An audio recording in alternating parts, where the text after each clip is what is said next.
Hello दोस्तों, आज हम बात करेंगे ब्रह्म मुहूर्त का रहस्य। पहला पहर, बुजुर्ग की वाणी और ब्रह्म मुहूर्त का रहस्य। गांव में एक बुजुर्ग रहते थे। सब लोग उन्हें धनी राम बाबा कहकर पुकारते। बाबा का जीवन बहुत सादा था। वे साधु नहीं बने थे, लेकिन गीता पाठ, रामायण श्रवण, भजन कीर्तन और सत्संग में ही उनका अधिकांश समय बीतता था। संध्या होते ही उनके आंगन में बच्चे, युवा और बुजुर्ग सब इकट्ठा हो जाते और बाबा बड़ी सरल वाणी में उपदेश दिया करते। बाबा की एक आदत थी, वे हर किसी को बार बार एक ही वाक्य सुनाते। जो जागता है वह पाता है, जो सोता है वह खोता है। एक दिन गांव का एक युवक धर्मपाल पूछ बैठा, बाबा आप बार बार यही क्यों कहते हैं? दिन के समय भी तो मेहनत की जाती है, उसका फल भी मिलता है, फिर ब्रह्म मुहूर्त में उठने की ही इतनी महिमा क्यों? बाबा मुस्कुराए और बोले, बेटा दिन में काम करना जरूरी है, लेकिन आत्मा का असली भोजन तो सुबह 3 बजे से 5 बजे के बीच मिलता है। यह काल ब्रह्मा जी का वरदान है। इस समय वातावरण शुद्ध होता है, वायु पवित्र रहती है और मन सबसे शांत। अगर इस बेला में उठकर जप तप ध्यान पाठ प्रभु का नाम लिया जाए तो समझ लो जीवन के बंद ताले खुल जाते हैं।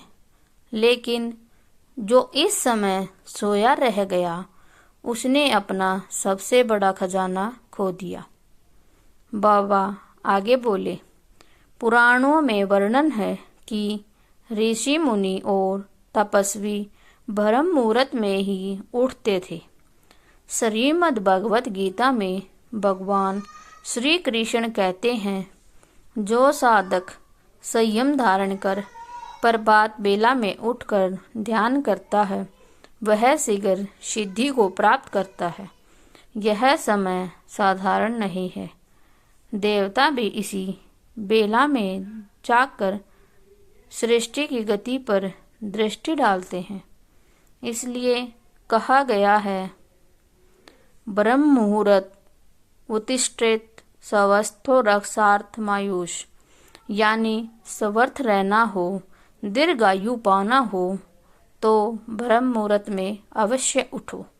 धर्मपाल बड़ी तल्लीनता से सुन रहा था। बाबा की आंखों में चमक थी। उन्होंने समझाया, जागता वही है जो पाता है। बेटा, इस बेला में जो साधना करता है, उसके जीवन में धन की स्थिरता रहती है, विद्या बढ़ती है, ईश्वर प्रसन्न रहते हैं। लेकिन जो सोता है वह खोता ही है, आयु भी और स्वास्थ्य भी, विद्या भी और आत्मा का चैन भी। दूसरा पहर, अनुभव से खुली आंखें। बाबा की वाणी धर्मपाल के हृदय में गूंज उठी। उसने निश्चय किया कि अब से वह भी ब्रह्म मुहूर्त में उठेगा। अगले ही दिन वह रात को जल्दी सोया और सुबह 3 बजे उठ गया। पहले स्नान किया, दीप जलाया, फिर गीता का पाठ, फिर राम नाम का जाप और कुछ देर मौन ध्यान किया। शुरू में उसे बहुत नींद आती थी, लेकिन बाबा की वाणी याद आती, जो जागता है वह पाता है। धीरे धीरे उसे अनुभव होने लगा कि यह बेला कितनी अद्भुत है। मन शांत होता, शरीर हल्का लगता और आत्मा में एक नई ताजगी भर जाती। कुछ ही दिनों में उसकी बुद्धि तेज हो गई। खेत खलियान के काम बेहतर होने लगे। घर परिवार में शांति का वातावरण बन गया। लोग पूछते, धर्मपाल, तेरे चेहरे पर इतनी चमक कैसे आ गई? धर्मपाल मुस्कुराकर उत्तर देता, यह तो ब्रह्म मुहूर्त का प्रसाद है। अब धर्मपाल स्वयं गांव के युवाओं को समझाने लगा, भाइयों और बहनों, यह 3 से 5 बजे का समय साधारण नहीं है। इस बेला में प्रार्थना करोगे तो भगवान तुरंत सुनते हैं। ध्यान करोगे तो मन को दिशा मिलती है। इसलिए हमारे बुजुर्ग बार बार कहते थे, जो जागता है वह पाता है, जो सोता है वह खोता है। सोने वाला केवल सौपन में जीता है, पर जागने वाला प्रभु तक पहुंच जाता है। धीरे धीरे गांव के लोग भी उसकी राह पर चलने लगे। किसी को स्वास्थ्य का लाभ हुआ, किसी को व्यापार में सफलता मिली, तो किसी को व्यापारिक सुख, तो किसी को पारिवारिक सुख।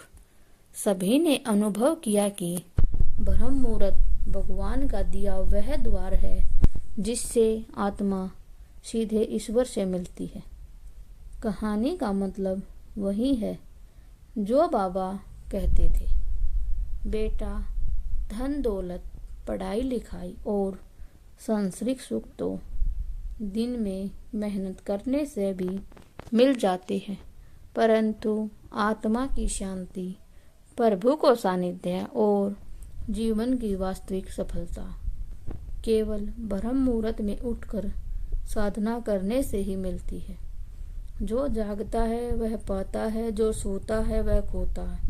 तो दोस्तों, मुझे आशा है कि आपको वीडियो पसंद आई होगी और ऐसी ही जानकारी के लिए सब्सक्राइब करें और लाइक करें, शेयर करें। धन्यवाद। Thanks for watching.